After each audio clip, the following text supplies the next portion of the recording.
Amitabh ji, I always commend you for a very intellectual manner in which you look at politics. And Anand Ranganathan, there are some who believe that this is the mandate to sit in the opposition, but a stronger opposition. How do you think the road from here is going to change as far as running of government is concerned, governance, decisions, and all the work on the economic front, on the social front that has been happening over the last 10 years? What is the change that you see going further? Good evening, Navika, and good evening to my fellow panelists, and congratulations to the winners and commiserations to those who did not win this time round.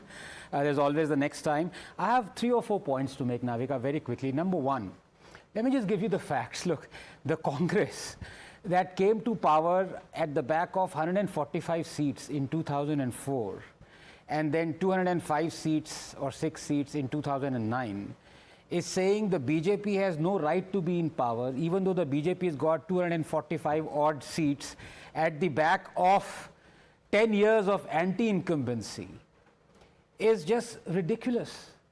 I mean, the fact of the matter is, yes, Modi may never be as strong a prime minister as Rajiv Gandhi, but he will never be as weak a prime minister as Manmohan Singh. Let's get the facts out here. Let's see what has happened here. I mean, Rahul Gandhi and the Congress is going to sit the 3rd time successively in the opposition, and its supporters are jubilant. Whereas the BJP is going to form the government 3rd time successively, and its supporters are distraught. As Sudhanshu ji said, a person who normally gets 99% this time got 90% and is being mocked by somebody who used to fail and has barely passed. Be that as it may, what is the road ahead? And I just want to spend a minute on that. Navika, I think Mr. Modi is going to run a stable government, a stable tenure for the next 5 years, but there are a few caveats. Okay. A lot of things that he said he is going to do, earth-shaking things, might not be possible now. It's a bittersweet thing for me because I'm always pro-reforms. I want reforms in social and economic sectors all the time.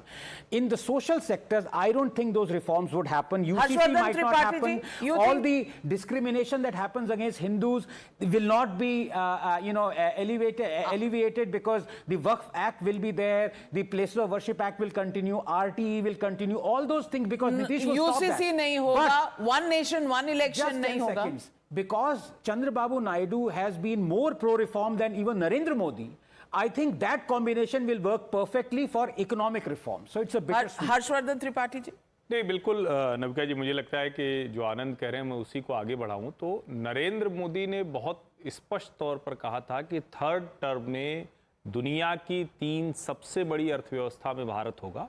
उसके लिए हम ऐसे फैसले लेंगे जो देश की अर्थव्यवस्था को बहुत तेजी से आगे बढ़ाए। UCC, one nation one election या इस तरह के जो फैसले हैं वो बैक बर्नर पर जाएंगे।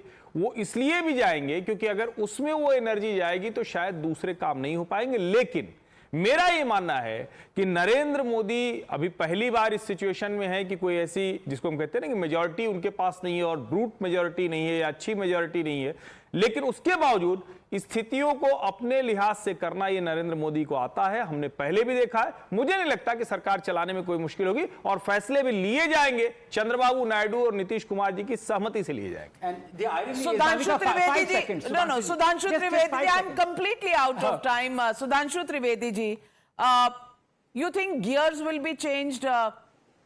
काम करने का तरीका बदलेगा, डिसीजंस लेने का तरीका बदलेगा, लेकिन डायरेक्शन वही रहेगी। सुधांशु त्रिवेदी जी यही सब सोच रहे हैं, एक्सपेक्ट कर रहे हैं और शायद शो के शुरू में किसी ने आपको कॉन्ग्रेचुलेशंस भी नहीं बोला, पता नहीं क्यों, लेकिन 291 after a 10-year of government that has been run and then to get a majority for the coalition, well, congratulations to you, Sudhanshu Trivedi.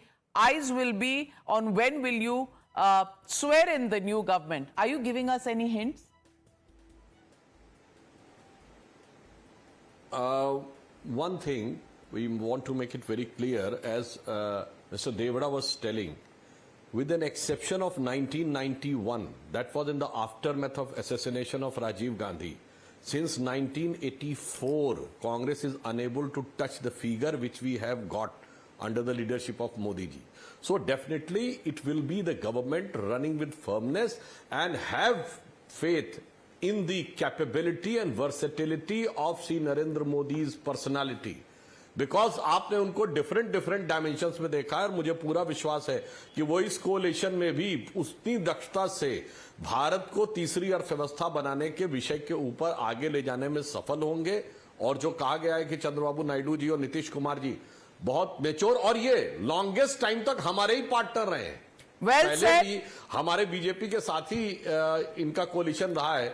तो मुझे लगता है कि एक नए दिशा में एक नए जोश के साथ हम आगे बढ़ने में सफल होंगे। बट एक लाइन में कहना चाहता हूं, हमसे क्वेश्चन पूछा जा रहा है कि 400 पार थे, 291 है। अखिलेश यादव ने कितनी बार दावा किया था 79 जीतेंगे, मतलब 79 से 36 आने पे उनकी विक्ट्री है और हमारा 241 आने पे हमारी डिफीट। कोई बात नहीं, जो नड्डा जी ने कहा एक इकोसिस्टम है जो कि किस तरीके से डिफीट को विक्ट्री और विक्ट्री को डिफीट प्रोजेक्ट करने में लगा रहता है, उसको भी जरा मेटिकुलसली और माइक्रोस्कोपिकली देखने की जरूरत है। Bilkul, that's the way people of India have spoken. The NDA alliance at 291 looks like it's set to form the government. That's the statement of the Prime Minister. Well, the opposition, the India alliance, has got a mandate to sit in opposition. Will we see some shenanigans in the political stratosphere tomorrow? Well, we'll keep our eyes on that. Thank you very much to all my panelists, and thank you, viewers, for joining me and staying with us through these elections. Today is the culmination of these very long and very, very scorching hot elections. Thank you for placing your trust in us. We hope we came up to your expectations, and we hope that you'll stay with us every single day for the news that we bring to you, fastest and most accurate.